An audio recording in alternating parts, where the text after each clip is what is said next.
1. बूटी महिला किसकी गुरु थी? उत्तर का बीरबल की। 2. श्रेष्ठ गुरु में विशेषण शब्द कौन सा है? उत्तर श्रेष्ठ। 3. वाक्य पिरामिड की पूर्ति करें। उत्तर बीरबल ले आए, बीरबल महिला को ले आए, बीरबल महिला को दरबार ले आए, बीरबल बूटी महिला के दरबार ले आए। 4. लोकदा के इस प्रसंग पर अकबर और बूटी महिला के बीच की संभवित बातचीत लिखे। उत्तर बूटी महिला, शाशा की जय है। अकबर, नमस्ते, क्या आप बीरबल के गुरु है? बूटी महिला, हाँ, वह अब भी सीखता रहता है। अकबर, क्या? बूटी महिला, हुजूर, सभी विषयों पर ज्ञान पाने से बेहतर है एक अच्छे इंसान बनाना। अकबर, आपके शब्दों की सादगी मुझे बहुत प्रभावित किया है। मैं आपके आंखों सिर झुकता हूँ। बूटी महिला, लेकिन आपके सामने मैं बहुत छोटी है महाराज। अकबर, व्यक्ति बड़ा या छोटा उनकी कर्म और विचार से होता है, राज प्रजा होने से नहीं। बूटी महिला, शाह, आप भी सचमुच ज्ञानी है। अकबर, माँ, यह विचार ही आपकी बड़पन है। आपसे मिलके मैं बहुत धन्य हुआ। बूटी महिला, धन्यवाद जहाँपना। पिता का प्रायश्चित संस्मरण का यह अंश पढ़े और 5 से 7 तक प्रश्न के उत्तर लिखे। 5. मेरे में निहित सर्वनाम कौन सा है? उत्तर इका मेम। 6. अरुण गांधी के पिताजी ने घर तक की दूरी कैसे पार करने का निश्चय किया? उत्तर का पैदल चलकर। 7. अपनी गलती पर पिताजी की प्रायश्चित करते देखकर अरुण गांधी को बहुत दुख हुआ। इस घटना को बारे में वे अपने मित्र के नाम पत्र लिखते हैं। वह पत्र लिखो। उत्तर स्थान, तारीख। प्रिय मित्र, तुम कैसे हो? कुशल हो ना? मैं यहाँ ठीक हूँ।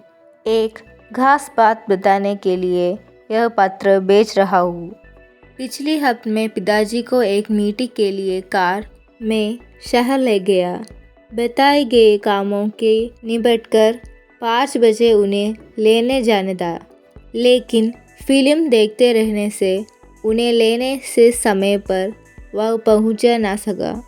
पिताजी बेसब्री से मेरे इंतज़ार कर रहे थे। उनके पूछने पर मैं झूठ बोला कि कार तैयार नहीं थी, इसलिए देर हो गए। लेकिन पिताजी असलियत जान चुकी थे। मेरे झूठ पर प्रायश्चित करते हुए पिताजी ने घर तक की 18 मील दूरी पैदल चलकर तय किया। मैं उनके पीछे धीमी गति से कार चलाकर घर पहुंचा।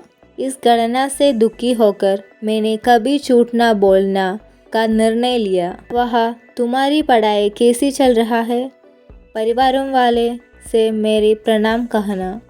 जवाब की प्रतीक्षा में तुम्हारी मित्र, हस्ताक्षर, नाम, सेवा में नाम, पता। अथवा 4 सही प्रस्ताव चुनकर लिखे। उत्तर अरुण गांधी झूठ बोला। अरुण गांधी की परिवार आश्रम में रहता था। पिताजी ने पैदल चलकर प्रायश्चित किया। अरुण गांधी ने पश्चिमी फिल्म देखी। 8. शख्स का समानार्थ शब्द चुनकर लिखे। उत्तर घा व्यक्त। 9. बीरबल समाज के विभिन्न प्रकार के लोगों को दरबार में बुला लिया क्यों? उत्तर अकबर समाज के सभी विषय पर ज्ञान पाना चाहता थे। उनकी पढ़ाई की इंतजाम करने के लिए बीरबल ने ऐसे किया। 10. पेशे के अनुसार मिलान करके लिखी। उत्तर कपड़ा देने वाले धोबी, खेती करने वाले किसान, दुकान चलने वाले दुकानदार, चित्र खींचने वाले चित्रकार। 11. आश्रम की स्थापना किसने की थी? उत्तर का महात्मा गांधी ने। 12. नमूने के अनुसार लिखे। अरुण गांधी फिल्म देखते हैं। अरुण गांधी फिल्म देखता था। लड़का पैदल चलता है। लड़का पैदल चलता था। 13. अर्थ के अनुसार मिलाने कर लिखे। दूर दराज के, सुंदर, इलाका, प्रदेश, इंतजार, प्रतीक्षा, हमेशा, सदा। 14 पर मुझे दो सिद्धत करने हैं कि मैं तुम दोनों से बड़ा ज्ञानी हूँ। यह राजकुमार का कौन सा मनोभाव प्रकट होता है? उत्तर, अहंकार। 15 राजकुमार बचने की कोशिश क्यों करते हैं?